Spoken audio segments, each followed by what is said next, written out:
Hey, hi, hello. Source has a message for you, and I am using my Herbal Astrology Oracle deck.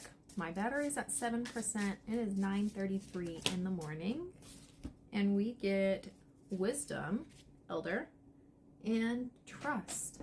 Interesting. This is Babin Sana. So in this card, I'm really being drawn to this DNA. While this is trust, this is like an ancestral lineage of trust, and what I'm getting is trust in the universe. I'm actually, that's so funny. I'm reading The Universe Has Your Back, which was divinely brought to me. And one of the sentences that really stuck out with me just now is that my body is a vessel through which I share love. I think that's the quote. But I was just like, that's beautiful, especially in regards to health and healing. Right now, there's also the Merkaba in this. Right now, this is a time of, there's so much symbology in this. A time of like weaving new timelines. This is ancestral DNA is being activated, opening up. There's hidden ancient wisdoms coming online because we are beginning the phases of creating the new earth. And the new earth is not somewhere else. It's right here.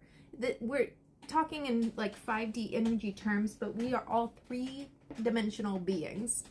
And so we are creating spaces of healing and opportunity based in love right here in our 3D reality to anchor in the vibration of the 5D.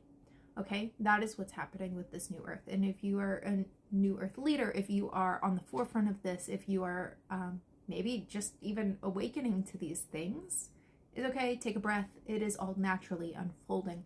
Continue to trust your intuition, but understand that as these timelines are shifting and new things are beginning to activate within your awareness, there will be things that fall away.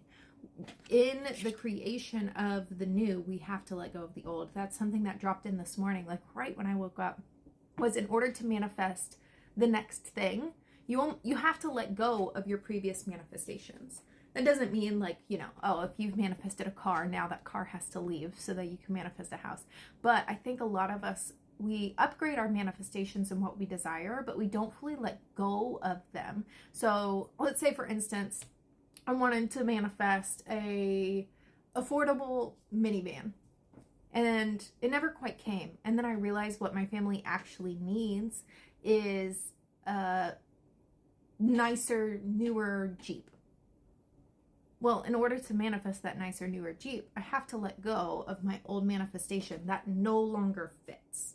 And there's a lot of manifestations, whether they've been actualized or if they're still within your vortex, that have to be let go right now. And so this trust in your divine path, in your ancestral wisdom, and in the universe is going to allow you to awaken to the wisdom that brings this to fruition. And that is what we're doing here.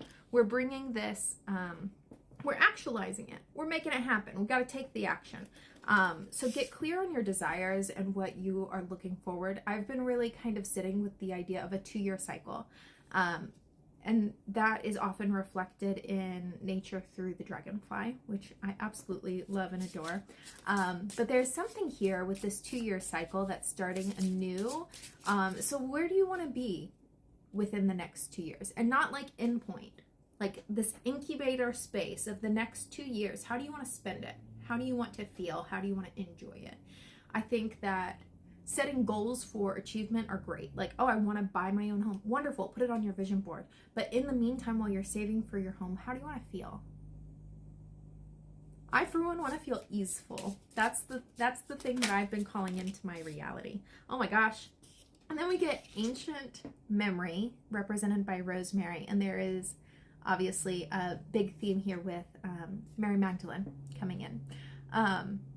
This has the sun and like that lineage again, the grandmother bringing in this ancient lineage, and this gives me like cave drawings. Truly ancient things are being awakened within you. Let me sit with that for just a second. 444 when I paused that. That's cool. So what I got is that many of you are here to reweave, to rewrite a lot of the energetic coding. Many of you may resonate with actually being there within ancient Egypt or biblical times. These are huge themes for me, so a lot of my collective resonate with that. Jesus has been coming up a lot, and I've been kind of reflecting on like how I want to do business, because traditional business structures suck. And I'm like, Jesus was just, a minister. He gave to the people, he was generous, he showed up where he was needed, and he was always provided for. And so there's these things coming forward about not necessarily like tapping into these ancient wisdom, but like creating space for them to come into your awareness. It feels almost like a tickle in the back of the mind. And because you're so busy and so distracted and trying to fit all the pieces together and trying to figure everything out, that there's not quite room for these realizations and these activations to occur. So create a little bit of space, clear the chatter of your mind, really come into center with yourself. And while these ancient like timelines and wisdoms are coming into your awareness, these are also deeply, deeply rooted within the earth.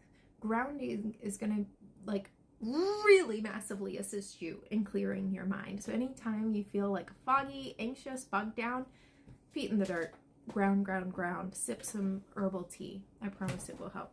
And then the last card that I got for you here was, I don't know how to say that, Yukona Journey. But this is giving me like it's the actual time to begin the journey. We're not just thinking about it. We're not just planning it. We're not just, healing for the sake of healing.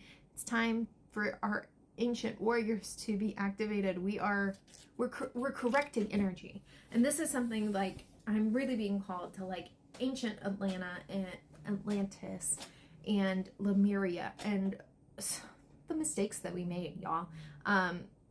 We were young and dumb, and we didn't fully understand the choices that we were making, and now we have more understanding. And so when we look at those times and the choices we made then, how can we course correct? Like, yes, we cannot go back in time and fix those, but looking at it from current perspective, what can we do differently now and really activate this on a personal level first? If you were looking at major world changes, what are you being called to embody in your daily life? The things that have for years been so important to me is understanding integrity and what that means. For me personally, not necessarily for everybody else, because it's much different than morals. And integrity is having that alignment. For me, it's having that alignment with my soul and my energetic within the actions that I'm taking.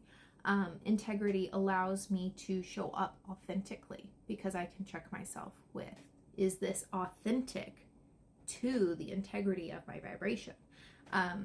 But another thing that I'm being called to mention is traditions. There's a reason that ancient cultures relied so heavily on traditions, and I am not talking about like modern Christian tradition values, okay? None of that. But with like sacred geometry, herbal medicine, we're really looking at things that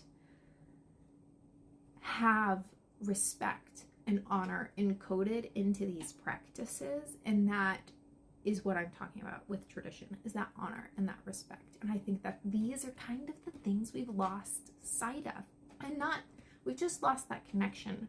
And on the bottom I have horsetail for patience, and it has the star for the witchcraft, which I love, because these are a lot of the ancient witchcraft wisdoms are being activated as well, and these are things that you have to have honor and respect for.